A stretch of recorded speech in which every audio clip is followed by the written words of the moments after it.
Bismillahirrahmanirrahim. Assalamualaikum warahmatullahi wabarakatuh. Salam sejahtera buat kita semua. Adik-adik mahasiswa yang saya cintai dan saya banggakan. Kita ketemu lagi di mata kuliah perencanaan pembangunan daerah dengan topik analisis kebijakan dan strategi dalam perencanaan pembangunan.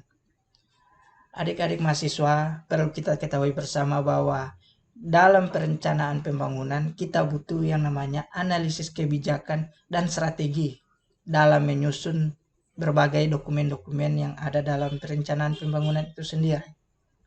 Oleh sebab itu, saya akan memberikan sedikit pemahaman tentang perumusan strategi dan perumusan arah kebijakan.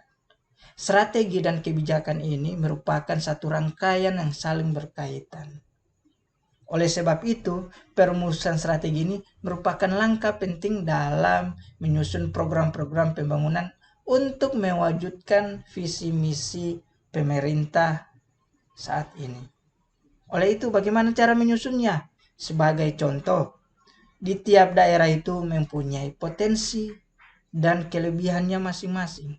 Tidak hanya potensi dalam satu bidang saja, namun mempunyai potensi di semua bidang. Bidang-bidangnya seperti apa? Bidang pertanian, bidang perikanan, bidang pendidikan, maupun perdagangan. Tentu ini harus kita sesuaikan dengan potensi daerahnya untuk menghasilkan sebuah program yang benar-benar berkualitas. Dan sasarannya pasti akan lebih mengena kepada kemanfaatannya buat masyarakat itu sendiri. Jika strategi ini terpenuhi, tentu arah kebijakan yang dilakukan selama 5 tahun oleh kepala daerah akan lebih terarah dan sasarannya pun akan lebih jelas. Bisa saja rasionalitasnya pun sangat baik. Caranya bagaimana?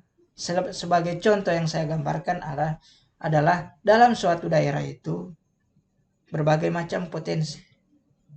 Di tiap distrik itu tentu ada kelebihannya masing-masing. Seperti contoh, distrik A mempunyai potensi bidang peternakan. Distrik B mempunyai bidang perdagangan yang sangat luar biasa.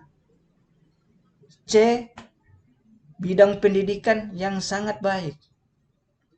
Nah, inilah harus kita petakan. Sehingganya inilah pusat-pusat pengembangan yang harus kita lakukan kepada masyarakat. Arah kebijakannya nanti kita arahkan ke hal-hal yang seperti itu. Jika distrik tersebut mempunyai kelebihan dalam bidang peternakan, maka program-program semuanya itu bisa diarahkan ke hal-hal tersebut. Bukan berarti mengabaikan berbagai proses pendidikan dan perdagangan. Namun kelebihan program di suatu distrik harus lebih didorong lagi. Sehingganya dengan pengembangan ini pemerintah lebih leluasa untuk mengatur program-program yang ada di distrik tersebut. Misalnya saja program perdagangan dengan membangun berbagai macam lokasi-lokasi tempat perdagangan yang lebih baik lagi, sehingganya menjadi sentral bagi masyarakat maupun pengunjung dari daerah lain untuk bisa berkunjung ke hal situ. Demikian juga pendidikan.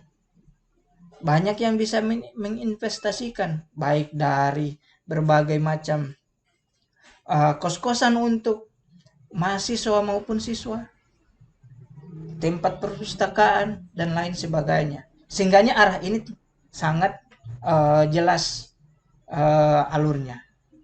Nah, inilah yang perlu saya gambarkan kepada teman-teman bahwa antara strategi dan arah kebijakan memang satu arah yang tidak bisa terpisahkan.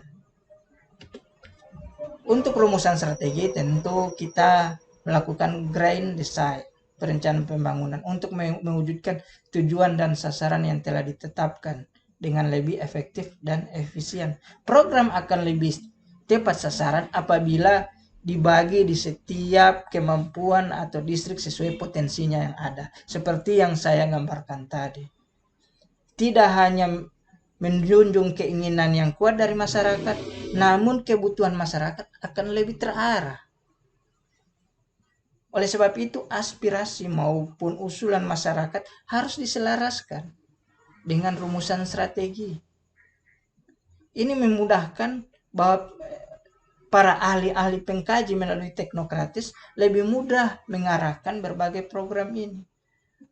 Oleh sebab itu, dengan adanya pembagian ini, maka akan lebih terarah. Hal ini harus dilakukan oleh Badan Perencanaan Pembangunan yang sebagai penanggung jawab perencanaan pembangunan. Harus mampu merumuskan. Cara-caranya apa? Melakukan berbagai macam observasi. Langkah-langkah apa yang mereka lakukan? Dorongan apa yang mereka lakukan untuk masyarakat? Ini yang harus dilakukan oleh Badan Perencanaan Pembangunan sebagai teknis perencanaan pembangunan daerah. Ya, untuk menghasilkan suatu hierarki dan visi misi ke program yang baik, tentu harus melihat ke arah sini. Selain strategi, kita buat visi misi untuk mewujudkan misi. Sehingganya kita bisa menghasilkan tujuan dan sasaran. Tujuan sasaran itu tidak hanya kita hasilkan semudah itu, namun butuh yang namanya strategi. Strateginya itu seperti tadi itu yang saya sampaikan, pemetaan wilayah. Kalau tidak ada strategi, pasti masyarakatnya mengusulkan berbagai macam program. Dan program itu belum tentu sesuai dengan kebutuhan mereka. Hanya demi keinginan mereka belaka. Jika salah bertindak, maka kebijakan pun akan sulit tercapai. Dan bisa mewujudkan pro dan kontra. Nah, maka arah tindakan yang diambil dalam sebuah kebijakan ini akan menghasilkan sebuah tujuan yang baik. Yang pada akhirnya akan menghasilkan sebuah program. Program merupakan instrumen kebijakan yang berisi satu atau lebih kegiatan yang dilakukan oleh instansi pemerintah untuk mencapai sasaran dan tujuan serta memperoleh alokasi anggaran. Untuk memperoleh alokasi anggaran, kita butuh kerasionalan. Kerasionalan itu tidak hanya dari lembaga pemerintah, namun kegiatan masyarakat yang dikoordinasikan oleh instansi pemerintah. Sehingganya instansi pemerintah ini harus bisa turun langsung ke lapangan, melihat langsung keadaan kondisi oleh masyarakat itu sendiri. Maka hal ini sangat memudahkan kita dalam menyelaraskan berbagai program-program pembangunan. Tidak ada program yang lebih dominan kepada pemerintah, namun masyarakat. Sehingganya saling menutupi satu sama lain. Untuk itu, agar melihat efektif dan tidak efektifnya program, tentu kita bisa melihat keselarasan kebijakan dalam pelaksanaan program. Dapat dikatakan kinerja prima jika visi, misi, sasaran, strategi, kebijakan, program dia terarah. Nah, seperti yang saya sampaikan tadi, apabila mampu mengkoordinasikan, mampu memetakan wilayah sesuai strategi maupun sasaran, potensi dan keinginan masyarakat, bisa saja kinerja pembangunan dikatakan prima. Namun, apabila visi misinya kurang jelas dan tidak mengeda pada misi, sasaran, strategi, kebijakan, program, maka ini akan menimbulkan kebingungan dan hingga menjadi pertanyaan dari kalangan orang, baik itu masyarakat maupun pihak-pihak yang lain. Ya, semuanya sama. Visi tidak sesuai dengan misi, misi juga tidak sesuai dengan sasaran. Sasaran yang agak berbeda, strategi yang kurang baik, maupun kebijakan yang kurang baik, dan hasilnya program juga yang kurang baik. Inilah yang merupakan membuat kita frustasi dan tidak terarah.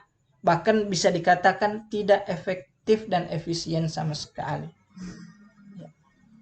Jadi keselarasan kebijakan dan pelaksanaan program dikatakan berhasil ketika visi, misi, sasaran, strategi, kebijakan, program bisa saling menunjang satu sama lain. Jika salah satunya mengalami kekeliruan, tentu akan tidak menghasilkan kinerja yang prima dan menjadi satu persoalan yang akan dihadapi pada program pembangunan. Oleh sebab itu, pemerintah daerah maupun masyarakat harus tetap mengacu pada struktur Undang-Undang No. 25 tahun 2004, di mana undang-undang itu sudah mendesain khusus bagaimana keterlibatan dari berbagai stakeholder, penyusunan kegiatan yang sangat baik, ya, sehingganya kita bisa menjadi arah dan tujuan yang memang kita lakukan. Maka pembangunan yang kita harapkan akan bisa tercapai sebagaimana mestinya. Sebagai kesimpulan bahwa keselarasan kebijakan pelaksanaan program ini memang harus saling searah. Apabila tidak searah antara strategi dan kebijakan, maka program yang dihasilkan tentu tidak akan menghasilkan kinerja yang baik. Maka antara strategi dan kebijakan harus berjalan searah. Mungkin itu saja yang bisa saya sampaikan. Mudah-mudahan bisa bertemu di lain waktu dengan materi yang baru sebagai kelanjutan dari keselarasan kebijakan dan pelaksanaan program. Ya, terima kasih. Saya akhiri perkuliahan hari ini dengan bacakan hamdalah. Alhamdulillahirabbil alamin. Assalamualaikum warahmatullahi wabarakatuh.